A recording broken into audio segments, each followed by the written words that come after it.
everybody, this is Catherine Swanberg with the Real Estate Association of Puget Sound, and I've asked our May speaker, Dan Duran, to come and speak with me for a few minutes today to tell you a little bit about what he's going to be covering at our meeting at the Red Lion on May 23rd, Thursday, May 23rd at the Red Lion. Dan has spoken for us several times this year already at one of our several of our Meals and Deals meetings, but I wanted Dan to cover first what's going to be different about the presentation he's giving on May 23rd in case you've already seen him. Hi, Dan. Hey, how you doing today? Thanks for Great. having me on. It's good to be here. So what's the difference between this and what I've been talking about? What I've been talking about is the stuff that really is the foundation of my coaching program. And what I'm talking about here this next month on the 23rd is going to be the secrets of selling and influence that I've created. And I can tell you this, I have created somewhere over 100 information products, and that would be stuff like, stuff that you buy at events, where we've all done that, 13 CDs and a book and all that kind of stuff. So over 100 is a lot. And by the way, the secret to creating that many, in case anyone's wondering, is I sell it in advance. So I have to actually create it. That's the only way you can get that many. But anyway, the point is of all the things I've created in my entire career in the information business, this one here, Sales Mastery for Real Estate Entrepreneurs, has made more money for more people than anything else I've ever done, which is saying a lot because I've really helped a lot of people make a lot of money. Awesome. I know you spoke earlier this month and earlier this year for the North End meeting, down for Greg in Fife, and of course for Mike in Bremerton. And this presentation on the 23rd, I'm excited about it because you're going to be covering some of the most common objections and hot buttons that our members are constantly up against when talking to sellers. And I think it's everybody's greatest fear is figuring out, what do I say when somebody says X, Y, or Z about the process of selling their home. So I was hoping you could cover maybe a couple of those hot buttons. Yeah, well, the key is I actually teach people how to uncover hot buttons. And for those who don't know, a hot button is basically just the non-monetary, emotional reason why someone wants to go forward with you. And this is just a completely different approach than anyone else has in the industry. Because this isn't, if you ask the typical real estate entrepreneur, what's negotiation all about? It's like, okay, well, they say they want 400 and I say, I'll give you 250, and then it's their move. And that's not the way I teach at all. In fact, it's very, very little about the numbers. It's all about being a problem solver. And the big thing I help people with is almost everybody is fearful, as you just mentioned, of going into a home and trying to do this massive thing. You're trying to get them to sell you their most valuable asset of their life. And unfortunately, there's a lot of training out there that makes us look like crazy people, I mean, it's really clear that someone's just been to a no money down seminar, with some of the stuff that they say. So if instead you take the approach of where we're really looking at moving over to the other side of the table and seeing the issue from your side. And what I teach people to do is find the emotional problem that someone's trying to get away from, and or the emotional goal, benefit that they're trying to get toward. And Catherine, when you do that, it actually feels a lot better. You're not adversarial, like, when you go buy a car and they put you in the room, they don't let you go until they pound you into dust. It's not like that. And who would want to make a business like that? I can't imagine. But when I'm done teaching them how to find the hot button, they will just say, aha, this is what I've been missing. And this will be something that will allow me to be relaxed and comfortable, and you know that you're doing something good for the people. You're not taking advantage of them, and you're really doing something that no one else in town can do. I mean, because think about it. If you can sell your house the normal way, then please do. But if you can't, for any reason, if you're not willing or not able to go through the normal ways, then we, entrepreneurs in real estate investing may be their only choice and the best darn choice that they can. And I'm going to tell several stories about real life situations, and they'll be able to see, and they'll actually walk away with stuff they can implement immediately to be better. Because even though, if you think about it, the most important thing we do in this business is buy houses, right? Yep. If you can't buy houses, then you're in trouble. But if you can get great at buying houses, which is what I do for people in this program, then you're able to make way more money. I mean, you can actually double your income without adding a single penny to marketing budget. That's my goal for everybody who shows up.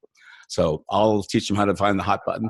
And the hot button basically is just saying, what is the emotional thing? It's the non-monetary thing. So like when I do review with my clients, I go, so what was the story?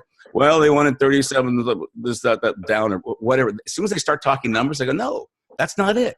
What was their real challenge? What was the problem that they were experiencing? And it's a lot of fun. Yeah, and property management, when we talk to owners, it's about finding the pain point. Exactly. Yeah, there's two, right? We're looking for pain and we're looking for pleasure. What's the pain you got now that you're trying to get away from? Mm-hmm. What's the pleasure you're trying to get to? So yeah, exactly. Yeah, good. That'll be great.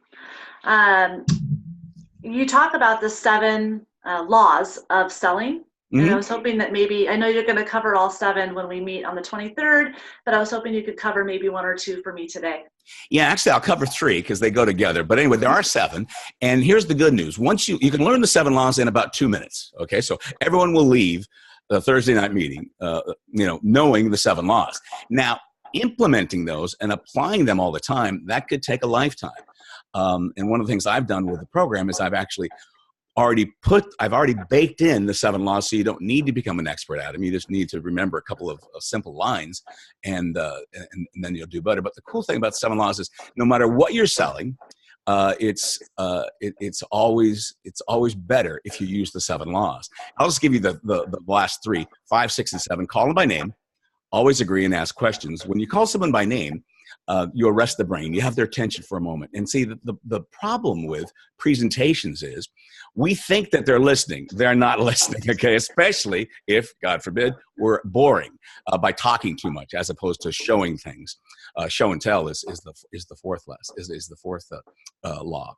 But anyway, so you want to call them by name, and then there's all sorts of things you'll hear from other sales trainers, like don't argue, or say yes, but I say forget both of those. It's not don't argue. It's always agree. It's not yes, but you're wrong and I'm right and I'm going to tell you now.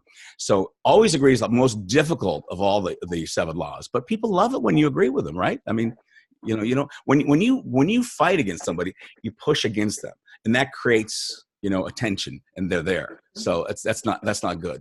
And then the last law is ask questions. And as Socrates said in 384 BC, whoever asks questions has control. Wouldn't you agree?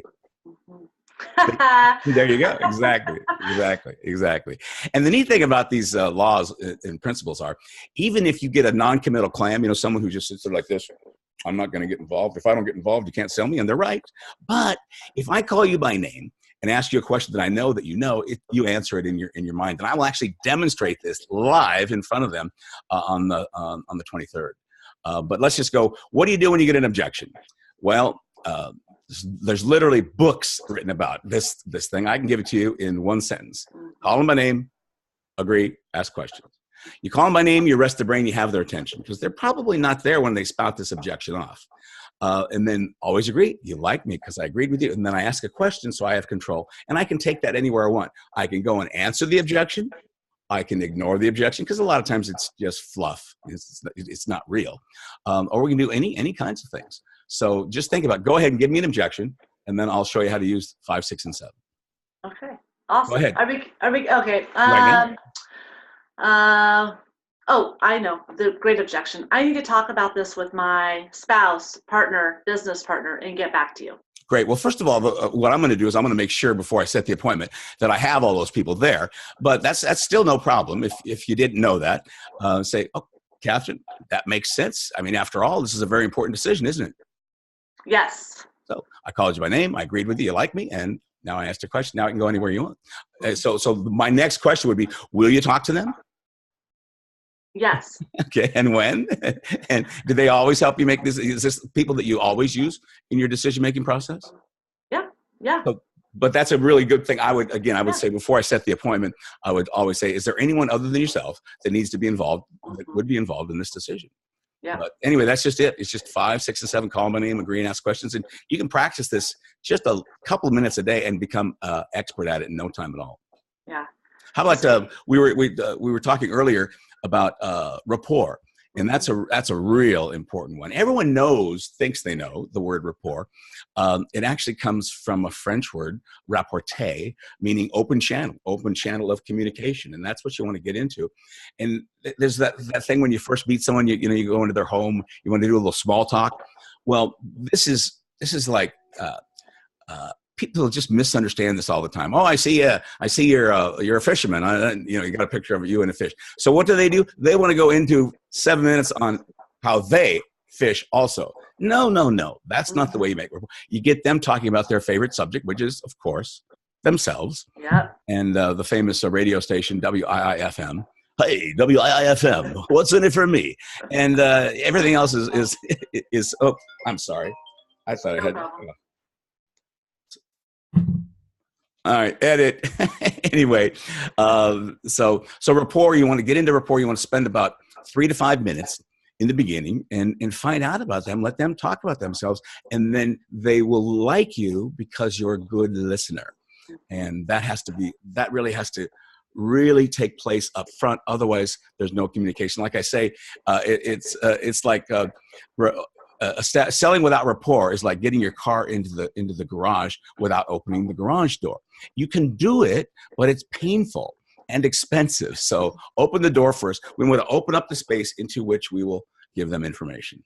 Make sense? Makes sense. Cool.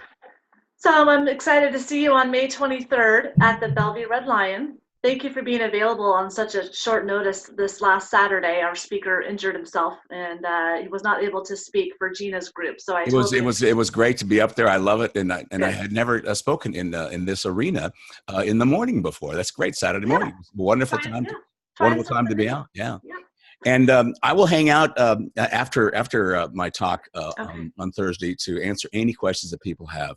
But the thing is, just imagine feeling calm and confident, knowing that there's nothing that they can throw at you, the sellers, nothing they could throw at you that would bother you. In fact, I'm going to tell the story of when I first got into the business. I was doing pre-foreclosure, and just visualize this. Okay, so I go into this guy's house, and it's maybe the third time I've attempted to get a deed in pre-foreclosure back in 2002. And this guy had his neighbor over to kind of protect him, which sometimes they do. And so I asked the prospect to go get some paperwork. He went, and the guy who was left behind looked at me and says, "How does it feel to be what